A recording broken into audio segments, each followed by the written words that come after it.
Ladies and gentlemen, friends and colleagues, welcome to Liverpool John Moores University Roscoe Lecture. I'm Professor Mark Power, the Vice-Chancellor and Chief Executive of the University. We established the Roscoe Lecture programme in 1997 to present a platform for passionate, engaged and informed debate, bringing speakers to the city from all over the world. Named after William Roscoe, an individual acclaimed as Liverpool's greatest citizen, he transformed the cultural life of the city in the 1800s. We continue to celebrate his legacy and his advocacy for education, for sharing knowledge, and for lively, engaged and respectful conversation in this university series. And today we welcome a speaker who is no stranger to public debate, the Right Hon Justine Greening. A former UK Cabinet Minister and a leading advocate for social mobility. During her political career, Justine served as Secretary of State for Transport, International Development and Education, as well as Minister for Women and Equalities.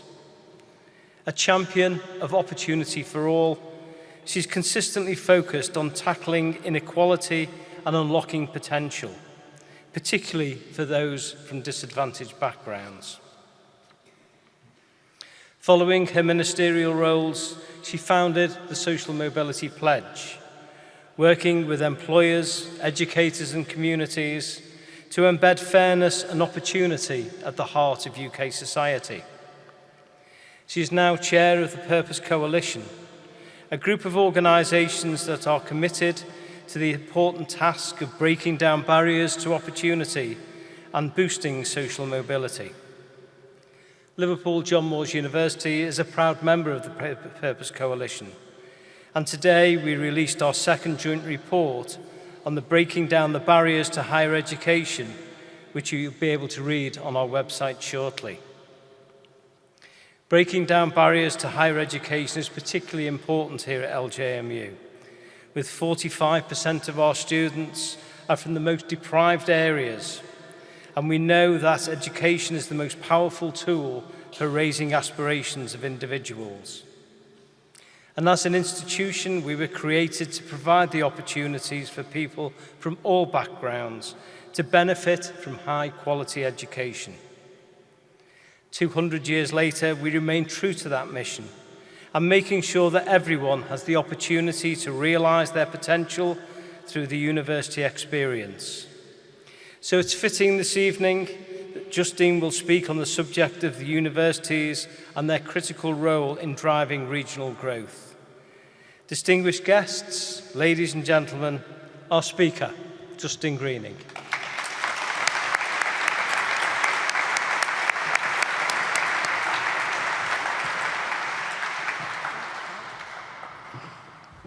Well, good evening, everyone. Thanks so much for inviting me here this evening to give what is a really prestigious lecture. I know you've had some incredible people give this lecture over the years, and I have to say, this is probably the grandest place I've ever given a lecture. You know, I've been in the House of Commons, but there's not quite as much bling as there is here. So thanks for giving me such an amazing setting in which to talk about social mobility. I think what I wanted to do was start off with why I think this issue of social mobility and equality of opportunity, why it's so important, why it matters so much, but then to come on to talk really about the role of universities, in particular Liverpool John Moores, in driving that at a local level. And in a sense, in doing so, to maybe do a bit of a diagnosis about why this issue is so hard for governments of any colour to make progress on, and in a sense, understanding what that's telling us about where some of the solutions may lie.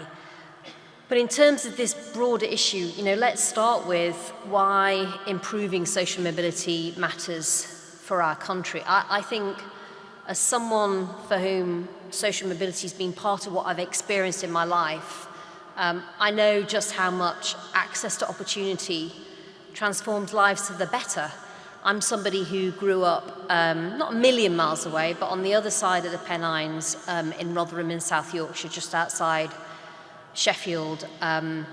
My family was full of steel workers. My dad worked in the steel industry, my granddad worked in the steel industry, and I grew up in a time when actually both steel and coal were just steadily, quite rapidly actually disappearing from our local economy. And I think one of the things it really got across to me was just that link between opportunity and economic growth and how important it is. And I guess when I was 10, I would say I had two main ambitions. One was to be the first person in my family to go to university, because I had this sense that education was my route to a better lifestyle than my parents. I actually had a sense it was my only route to a better lifestyle and life than my mum and dad had. But the second is I wanted to start my own business. And I wanted to do that because I knew that businesses created jobs, and we literally had no jobs in Rotherham. So for a whole year, and it's hard to kind of visualize it in a sense in this world where we have, you know, more of a gig economy and actually there are businesses that literally can't find people to go into roles. But there was a whole year when my dad literally couldn't get any paid work. Like literally no one would pay him to do anything. And I think it was that year when I just thought, if I could start a company that created some jobs for people, that would be a really good thing to do. And so for me, I think I grew up understanding very personally and looking around me this link between a strong economy and people being able to get access to opportunity. And I think it's worth remembering that there are lots of resources in any country. But the reason people are the most important resource is that they bring this intangible asset of creativity and innovation that no other resource can. But there's also something very different about human capital and people to any other resource broadly that we're going to come across. And that is, most resources we have, the more you use them, the more you use them up. You can't use them twice. Even renewable energy, once you've used that bit, you've got to wait for some new bit of the wind to blow or a tide to come in. But people are different. The more you give people opportunity, the more it develops them. The bigger they become in terms of their ability to do more. And so it's a completely different, unique resource that the more we develop it, the more powerful it can be. And so this issue of improving access to opportunity, I think, has always been important to Britain, but I actually think it's become more important in the last, say, 10 to 20 years in particular. Because what we've seen in the country, and I think it's difficult sometimes for us as humans almost to see the grand sweep of what happens with any country, including our own, but actually what we're seeing is that this is an issue where advantage accumulates, but so does disadvantage. And so over the last probably 20 to 30 years, we've almost had a ladder of opportunity where the middle rungs have increasingly become further apart. And therefore, whereas maybe when I was growing up in Britain, I was probably one of the last generations that could keep climbing up the ladder from where I started, that's got harder and harder in the years since for all sorts of reasons. I think you can look at relative social mobility, and that's remained broadly static. But absolute social mobility, you know, the fact that are there more opportunities for more people, actually what we've seen is again, in some respects, that's remained static too, but effectively the times when it's felt like we've had more opportunities are just the times when the economy has been going well. If you strip out that economic cycle, actually there's probably been far less change in Britain than perhaps we've realized. If you strip out the economic transformation of our economy over the last, say, 50 years, from being more driven by manual jobs to being more driven by office-based jobs, then again you start to see a relatively static level of social mobility. And actually that's now being compounded negatively by asset prices. You know, the fact that if you're on the property ladder, that you've had a home that's probably gone up in value that you can pass on to your children. If you haven't been, then you don't. And so almost a social contract that had held together has now, I think, really significantly fragmented. And we're now in a version of Britain where it feels like that link between effort and reward has significantly degraded. And that for a lot of people, and I would be one of them if I was growing up in Rotherham today, it almost doesn't matter how hard you work, you're not going to be able to get the fruits of that effort coming through to you and your lifestyle. And I think that's a real problem on every single level. It's a problem for society because if people feel like there are different ladders to climb up, then that's just not healthy.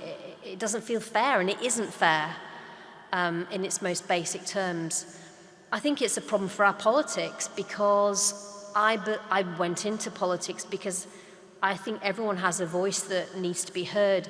But I also think that behind our democratic system, with one person, one vote, is actually a purpose for our democracy, which is one person, one vote should deliver equality of opportunity. That there's an implicit sense that if everyone has an equal voice, then it should deliver some equal opportunities. And again, we've not seen that happen. In fact, it feels like that's harder for each passing generation as the years go by.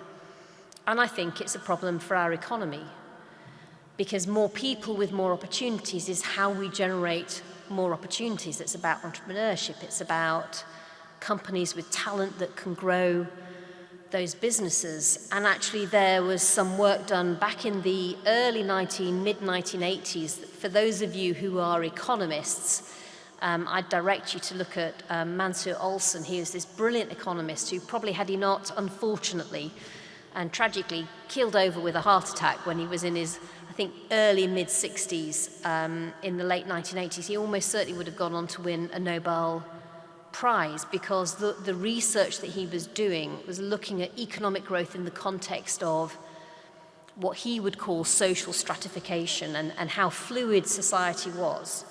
Essentially, he was looking at how well growth happens when talent is more constrained, how well growth can happen when you have significant vested interests, in a sense, that are prioritizing their well-being rather than a more collective societal well-being. And it was really interesting research, and he looked across countries and he looked across histories. And what he was starting to really dig into was that often when we have these periods of upheaval in countries, what comes after are often high growth periods. And we saw that actually in England after our Civil War, but we're not unique in that. And what he was digging into was the fact that when social structures get disrupted, as challenging as that can be, they often free up talent to innovate, and you end up with actually much higher growth periods after these periods of difficulty, because actually those vested interests have been disrupted. It's really, really interesting research, but obviously we don't really want to have a revolution to disrupt vested interests and trigger a high growth version of Britain. What you need is to see our democracy make some changes to enable stronger social mobility. And I think what we've seen is that almost it doesn't matter which political party you're in. Firstly, there's a consensus on achieving equality of opportunity. But I think secondly, it almost doesn't matter which political party you're in. It's been very, very hard for national governments really to drive long-term change on equality of opportunity. And I think if you dig into what the challenges are, if you like, what's the hypothesis as to why we haven't made more progress on this?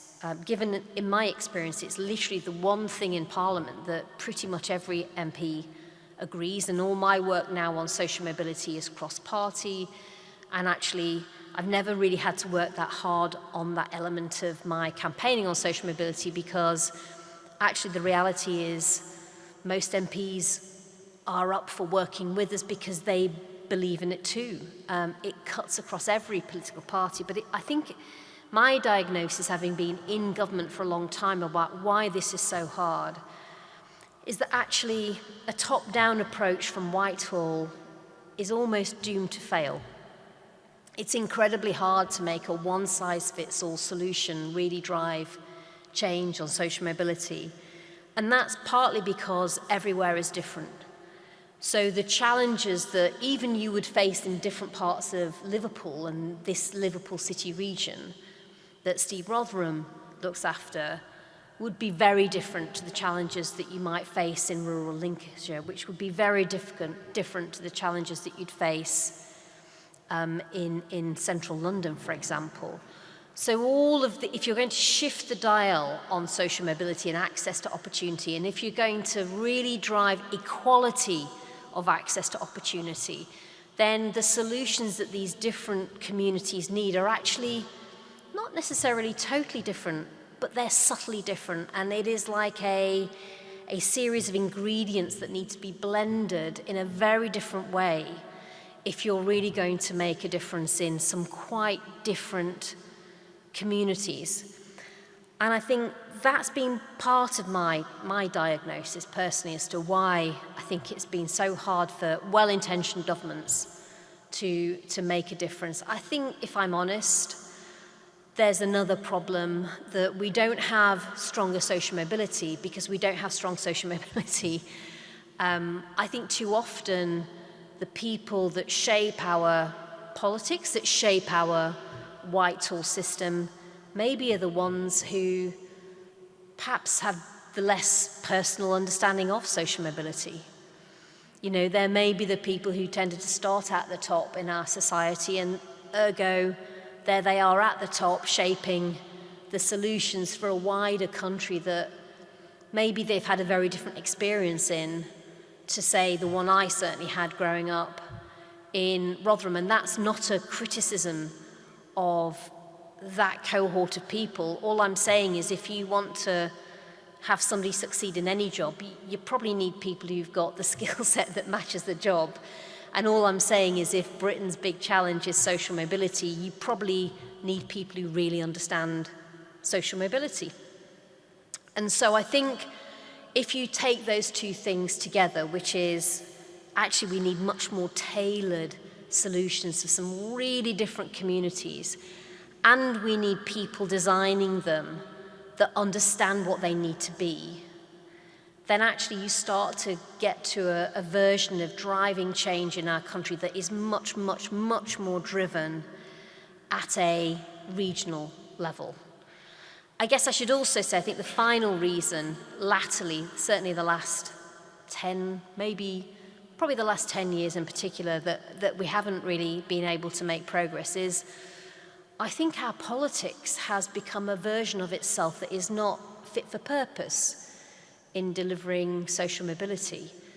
I think that if you want to drive social mobility, you need to build a consensus around it. You need to build a coalition of very different voices to drive this agenda forward.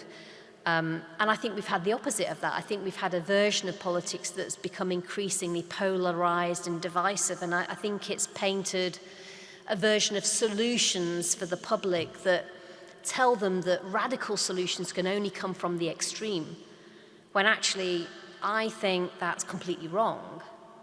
I think that radical solutions probably can only come from building a coalition.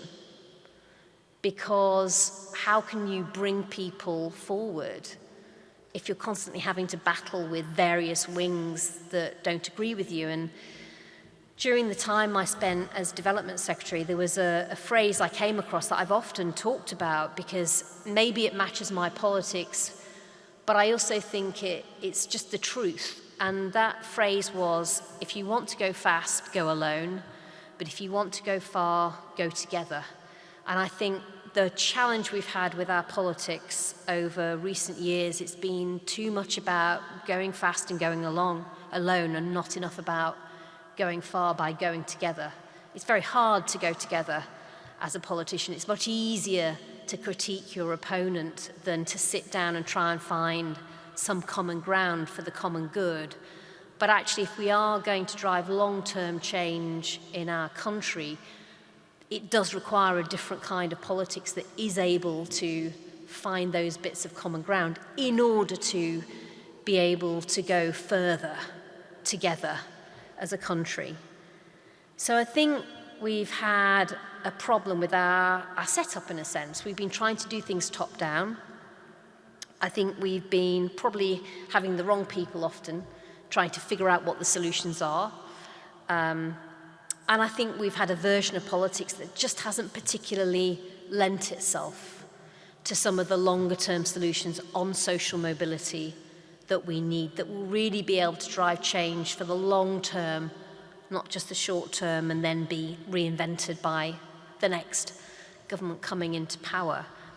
And that's why I think the real change now probably needs to come at a more regional, at a more local level. I think it's really exciting potentially to think about the change that can be effected on the ground by city mayors, by city councils. We had a roundtable session today where we brought together some incredible voices of people who actually can drive change on the ground. But I think at the centre of that, for me, are universities.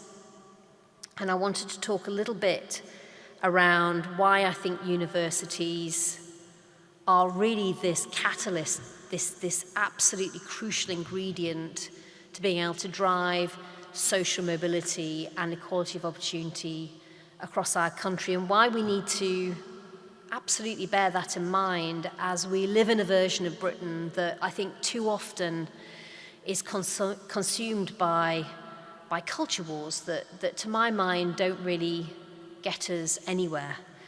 I think if we're going to drive growth, then it surely has to be an inclusive growth. As I've said, I think a version of an economy where people are locked out from taking advantage of it, being part of it, helping drive it, isn't going to be a version of an economy that drives growth anyway. So I think there is only one version of growth, and that is inclusive growth. But I think the people who are best placed to shape that inclusive growth are going to be people at a much more regional and local level. And I think within that, universities are crucial. And in a sense, there are these key ingredients within place that I think really shift the dial. The first are communities themselves and civil society. I think the second is business. Business have opportunities and really are the gatekeepers in a sense, often to whether or not social mobility and access to opportunity in practice happens for people. I think often, obviously there is local government and now regional government, and I think what's been interesting around the role of mayors and city regions has been that more strategic mindset for change that can happen where you can see a political push, but in a sense it's local enough to be tailored, but big enough to have some heft to bring together the people who can drive change. But I think the final ingredient in that is education, and in particular higher education. This catalyst for change that really can orchestrate both up into the jobs and the opportunity owners, if you like, business, but also to work back downstream for talent development. And education, and particular higher education, I think plays an absolutely unique role in all of that, and more broadly in social mobility. And I just want to talk a little bit about almost the two aspects of it. One is its ability to orchestrate that talent pipeline, and the second, I think, is this sense of what it gives individuals who are in it, particularly those of us, I'm sure I'm not the only one in this room who was the first in their family to go to university. So in terms of how it can orchestrate that talent pipeline, it's clear you only have to look at the work that Liverpool John Moores does to understand the crucial role that it plays both upstream in working with local schools, local colleges, developing that talent pipeline from a really early age. I mean, way before, I think, what we've really ever seen in the past, being much more of an orchestrator of that talent pipeline, particularly for regions like this one, but also then being this key linchpin into employment and into opportunity. And there really are few other bits of the education system that can do this at the level of scale that universities can. I think we have misunderstood too often the role that universities play, and almost critiqued universities at times, or some have, not me, but some have critiqued universities almost for doing a brilliant job of widening the pipeline from education into higher education, but then castigated universities for not being able to connect people up to opportunities, when actually the challenge is not the universities. It's far more employers that need to think much more expansively about where they can get their talent from. And a lot of my work today, through the Purpose Coalition, which was the outcome of the Social Mobility Pledge campaign that I started, is getting employers to think about their own version of an access and participation plan, getting them to think about how they widen out their bit of the opportunity pipeline to be able to be ready to take that much more diverse set of students that are coming out of our universities. I gave an anecdote earlier when we were having a coffee, from my own experience. I was someone who went on to become a cabinet minister, probably had my fair share of success. Yet when I left university, I had no understanding of the need and how to really look for a career beyond my degree. I went to university, I was the first person in my family to get there. I thought my role at university was to get the best possible degree. And I assumed that if I could study really hard, get the best possible degree, that would mean I would get the best job. I assumed that if I got a first-class honours degree, that I would always be the person that got the job over someone who'd only got a 2-1. Because my entire route through education had been academically focused. That's where I'd been targeted to put my attention. And it never occurred to me that there were people who were had more social capital. It didn't occur to me that there were people who probably were better networked and were able to use that, maybe were more polished. And so it was somewhat of a surprise to me that when I was probably one of only 3 people in the whole faculty to get a first-class honours degree, that I didn't just walk into every job I applied for. In fact, I didn't get any jobs in the first wave of marketing jobs that I applied to at all. I had to go back to square one and think, well, what do I do now? I ended up going down the finance route instead. And I wasn't someone who was untalented, but in a sense, what it's telling you is that you can be somebody who was able to go on and be a cabinet minister, but there was still a jobs market out there, in a sense, that I was deeply unfamiliar with, and who was probably unfamiliar with me. And if you like, the journey that I was on as a person in terms of building my social capital to go along with any intelligence that I had. And I think all of my work now is really about helping employers realize that they need to work upstream in the education system, but also that they need to play their role on that development of that human capital that talent brings into their organization, and that just because people have left education, they're by no means the finished article. That they themselves as organizations need to develop that talent. And actually, one of the things I love most about what I do now with the Purpose Coalition and working with fantastic universities like Liverpool John Moores is being able to connect employers up with brilliant universities so that that pipeline from education into employment and careers is ever wider and ever more seamless for that fantastic talent that is coming out of universities like this one. And I think when you look at the more local and regional strategies for how we develop talent and connect it up to opportunities, you know, politicians come and go. That's just a simple reality in a democracy. But there is one institution with size that remains there, whatever the political weather, whatever the economic weather, and that is higher education and universities. And that's why the role that universities play is so absolutely crucial, because it's hard to think of any other organization that has the level of heft, the level of breadth, and the ability to work both upstream developing talent, but also downstream, then crucially connecting it up with employers, and not just doing that in a tactical way, placing talent into roles, but doing that in a strategic way, working to shape employers, working to shape the R&D and the innovation on which our employers thrive and themselves develop. This is a strategic relationship that I think often, even in Whitehall, goes really unmissed in terms of its ability to drive social mobility. I think it's understood in an economic concept and context, but I don't think it's understood in the context of an ability to then drive back to create equality of opportunity.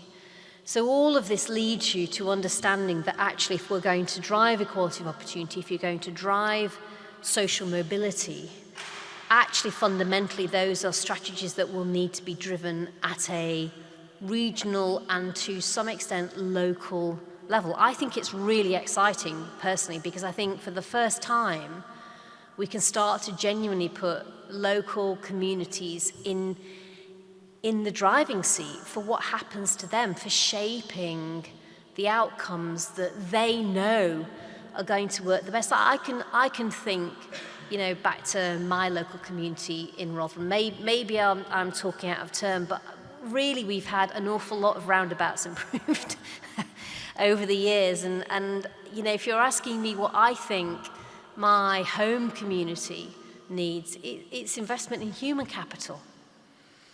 And it's connecting up to opportunity. It's that aspiration to know where those opportunities are. It's having employers that stand ready to reach into that talent pool and not only take that talent, but continue to develop it. And for me, that's why I think in spite of all of the challenges, in a sense, that we face, and in spite of all of the headwinds it feels when we switch on the TV every single night and watch the news, I'm still genuinely really optimistic about where we can take this agenda and where our country goes. Because I think there was a time when I used to, I think for some other people, bang on about social mobility and equality of opportunity, and I'd genuinely feel like I was a bit of a lone voice, that I'd almost got this niche topic that I would be going on about in Parliament. I remember once I went to a debate where there were only, I think, 6 MPs in the House of Commons chamber to debate social mobility, and I literally couldn't get my head around how you could have what I felt was this overwhelming social issue for Britain and not have a chamber full of MPs debating how we tackled it. And I decided to do my social mobility pledge campaigning and the Purpose Coalition because I thought, I've got to change that. You know, I've got to put this at the top of the agenda. I think equality of opportunity, social mobility, whether you call it levelling up as we did when I was at the DFE, that then, you know, in a sense became that phrase that was used by a Conservative government, whether it's called breaking down barriers, which is really the Labour version of it, whether it's called reindustrialisation, which is really how Reform might refer to improving connections to opportunities now. I think there is really no other topic that there's probably more political consensus on. So I think for the first time, this is at the top of the agenda, actually. I think the big debate now is how we make progress on it. And I think you'll continue to see a significant debate in Westminster, but actually, The reality is that the answers lie at a much more regional and local level. And I think that's what's exciting for me. I think over the coming decade, we should be this country that really strives to be right at the forefront of designing and developing and testing and trialing things that can shift the dial on helping to connect more people up to more opportunities. And I think that universities can be right at the center of almost orchestrating those strategies at a regional and also at a local level. For me, I think it's incredibly exciting. I think we've often thought, I'm an economist by my degree, and you often think about economics in terms of a macroeconomic and a microeconomic agenda. And I think as we develop our understanding of how to drive social mobility, I think we need to start dissecting it in relation to this macro agenda that we often hear about. The government's industrial strategy launched only yesterday, but then complemented with a micro agenda of individuals and what they need in their lives in order to be able to flow through a system that we're making more open to them. So almost thinking about it in terms of building the pipeline, but then also the journeys within that pipeline to be able to really reliably access opportunity and to remove this sense of needing a lucky break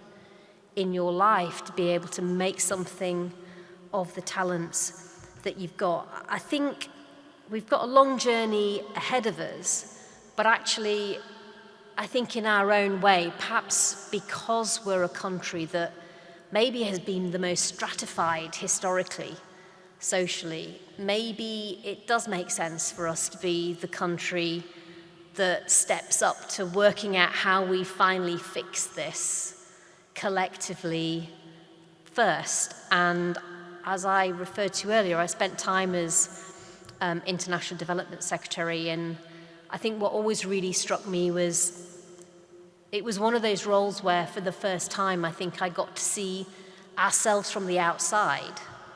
Maybe it was one of those roles that really made me sharpen my sense of wanting to do something about the lack of equality of opportunity that we have in our country. You could start to see us in relation to other countries, our potential, but also, in a sense, our weaknesses of not being able to give enough people opportunities. But I could see how they would see me when I turned up. I knew exactly who these people thought I was, and when I walked through the door, they would assume that I was this British development secretary, and therefore I must be somebody who come from a very privileged background. And now here I was in the UK cabinet, now here I was in their country talking to them about, what their development plans were. And of course, the truth, it couldn't have been further from the truth. I grew up in a family where my dad was unemployed for over a year, where we didn't have a huge amount of money and had to count every penny. I wouldn't, of course, even remotely relate that to the poverty that I came across when I was International Development Secretary, but in a sense, this challenge of access to opportunity being absolutely fundamental to people wherever you are in the world. I think the real prize for us as a country would be to reinvent ourselves, not just for us, not just because that's what we need to do for our people, which is to become a version of ourselves that connects them up to opportunities, whoever they are, whatever start they have, wherever they are in the country, absolutely including places like the one we are right now, but also because the prize for doing that, I think, is much more profound than even for us. I think it's to be able to show a wider world, actually, that if Britain could reinvent itself to connect up its people wherever they were to opportunity reliably, then any country can do that. And I think in a world where there is so much focus on challenge, on problems, so much anger, in a way, about inequality and access to different lifestyles, I think to be able to start to show some solutions isn't just something we need to do for ourselves. I think, in a way, it's how we reinvent not just Britain for us, but Britain for everyone else. And I think that's the leadership role that we should be playing more broadly. I think it matters on so many different levels. But you know what? I think maybe we should just start right here in Liverpool. And why not? Why not be that city region that really shows a wider country the grassroots solutions on how to connect people up to opportunity? I think it's never been more important. But, you know, mark my words, the solutions will absolutely come from a local level. I think they absolutely will be driven by the education leaders and institutions in those regions. And I think when we look back on this period in the years to come, 10, 20, 30 years, I think what we need to be aiming for is a version of Britain that has seen that grassroots strategy developed on social mobility, has taken the very best bits and spread it around our country. And in doing so, has risen to the challenge that we see today, which is, I think, a real anger around Britain often, that it feels unfair, that not enough people can connect to opportunity, but actually flip that on its head to actually come up with some positive solutions. And in doing so, to make us a stronger, more cohesive version of ourselves in the future than perhaps we can ever dream of being today. So that's what I wanted to say. I'm looking forward to your questions, and thank you very much for inviting me to give the lecture this evening. It's appreciated. Thank you. Thank you.